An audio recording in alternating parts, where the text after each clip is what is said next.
Welcome to the shed.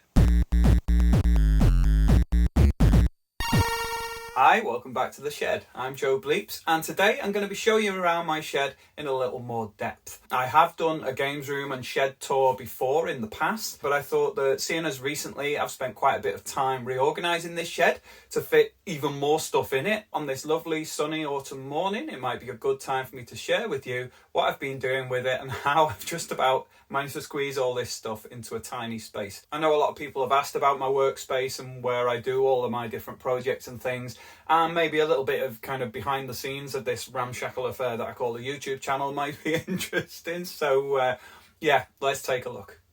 So this is my shed. It's just a simple 6 foot by 7 foot tiny little flat roof shed.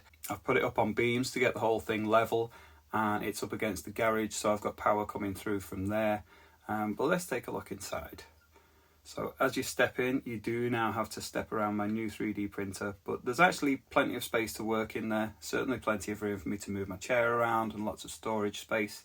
The door will swing all the way around and open. I've got a little catch just to hold it open. Not so much at the moment because it's a bit cold, but in summer months that's quite nice. So let's take a look at the door itself. You see how it was originally like a standard shed frame, and I've put the boards on and there's insulation in the gaps. It's the same with all the walls, similar with the floor as well. I've got like this soft flooring down there, and as you can see, every single little gap, every little space, I've managed to get organised with tools and boxes, and wall space is useful. I've got a bit of lighting just simply with an uplighter, and there's like a little spotlight that goes over to the side there. I haven't fitted any actual lighting in there, but the uplighter and my desk lamp tend to work quite well. So I've got my new 3D printer in place there on a new IKEA LAC table. That's an FLSUN QQS Pro, and it's huge. Got my artwork up here, and then just basically anywhere where I can fit it, I've got storage. These little plastic drawers are great. Tend to be just about the right size for DS and Game Boy stuff. You can recycle and reuse. I've got my little jars for my buttons. I've got these wall storage units. Even if there's a tiny gap, I'll squeeze a box in there. This is my Ender 3 V2. To make more space on my desk, I got another one of the LAC tables and sat it up on top of there. That's actually working out quite well. I've got a good space there for putting my laptop when I'm doing designs. Underneath, again, more storage. I've got drawers, toolboxes, got all of my what's it called, filament for my 3D printers, loads of stuff under there. And then it comes around to my workspace. So little shelf at the side there, like a picture shelf, but it's got for like my alcohol and resins and things for 3D printing. Every bit of wall space I've managed to try and make the best use I can. Got my soldering workstation to the left. I put like a sort of shadow board up at the back with my tools that I tend to use most often. That's actually proved really, really useful. I do have toolboxes, but I don't like to rummage around in those too much. My main workspace, pretty much everything is within reach from there. I tend to sit in this swivel chair and it'll move around comfortably. Underneath there, I've got a little oil-filled radiator and more storage. Yes, that's a brick. It's useful for weighing things down sometimes. But generally, yeah, so the workspace, I've got my Dremel, got my standard screwdrivers, soldering kit, all my wires, general, like my pink sparkly toolbox, and lots of little boxes and things hung up. Bottles, things like alcohol for cleaning, that sort of stuff. PCB holder, my other 3D printer, that's my Elegoo Mars Pro resin printer. I'd rather not have that right near the window, to be honest, because the UV light can affect it, but a lot of the time I've got these blinds, so I'll have those closed most of the time, and it's got the UV protective cover on there too. Up at the top here, I made this for doing me filming for my videos. A bit awkward to get down, but there we go. My phone basically sits in there, and that's what you're used to seeing the point of view from in my videos, so that just comes down and zooms in on my workspace, and as you can see in my other videos, it tends to work quite well. Designed that myself, laser cut it, assembled it, and it's pretty good. So yeah, as you can see, like near the edges, it's this OSB, was it offset stranded board, something like that, basically like the recycled building material, fairly cheap. And I boarded the whole thing out with insulation in the gaps.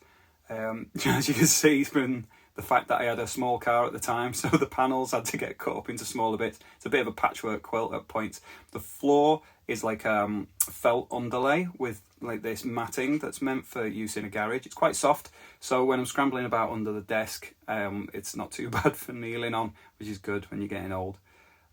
So yeah, it's a small space, but there is loads of stuff in there, and my main focus was to try and get it as workable as possible. The recent change is bringing this 3D printer in, as well as my Ender 3. They were taking up a lot of room, but with the new little, I mean, those IKEA lac tables were like £6 each, and they've made a huge difference in terms of space. Luckily, ceiling height is workable. Got my artwork there. My friend Katie did the Pac-Man ones. I did the Mario and the Joe Bleeps one was from Retro Modding, which was super kind of those. It's nice to have a bit of artwork and brighten the place up as well. So yeah, just the storage wherever you look, and it's a fun place to be. So when it comes to making these videos, I try and keep my spending down. I mean, I'm still filming these things on my phone, but I did buy this glamorous Light Styles stand. It's quite good, holds my phone, and it's got like a ring light around it. I can now bring my laptop out here because I've got decent Wi-Fi set up, so I can have my laptop just underneath my 3D printer, which is kind of cool. I can work at my desk and then spin around to work there. Just a basic design really from a local supplier. I did get a few changes made in terms of the positioning of the door and adding additional windows, but in terms of the actual shed from the outside, I've done very little other than leveling it, adding some guttering across the top. But my main priority was to try and let as much light in there as possible, so that when I'm working in there, I've got plenty of light coming in. Also, it's just like I was going for that TARDIS effect of just looking like a tiny little space from the outside, but making great use of it once we get in. So there you have it, a proper look into my my happy place. Goes to show you don't need a fancy studio or anything like that. This is literally just a cheap shed that I've spent a lot of time and effort on bringing up to a space I can work in. And just like with anything else, the shed itself is a project. Everything's a project. You know, as soon as I'm finished anything, I'm bored with it anyway. I like the process. I like trying to figure things out. I like trying to solve problems. I like trying to make things better. So the shed in itself was one of my many projects. It just happens to be one that I can then spend a lot of time in. When I first got it, I really didn't know how it was going to go. You know, being stuck out in the garden in a little shed doesn't sound particularly appealing for working on projects, but as it happens, it's ended up a place I've spent a lot more time in than I would have expected to. It's lovely sitting here, whether it's in the evening and it's nice and cosy and I've got my heater on, I've got all my lighting and I can just potter about to my heart's content, or in the daytime like this where I've got the garden to look out on. Yeah, it's a good place to be, and I hope you enjoyed having a look round.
project to come. I've got all sorts of cool new ideas that I'm looking forward to sharing with you very soon, as soon as they come together. So keep an eye out for more videos along the usual lines of me showing you cool stuff that I've been building. But I hope you enjoyed this one. Please leave a like. Looking forward to the comments on this one. Any questions you've got, anything I've missed out, do ask me. Subscribe if you like this sort of thing. It does make a huge difference to me. And I'll see you in the next video. Bye.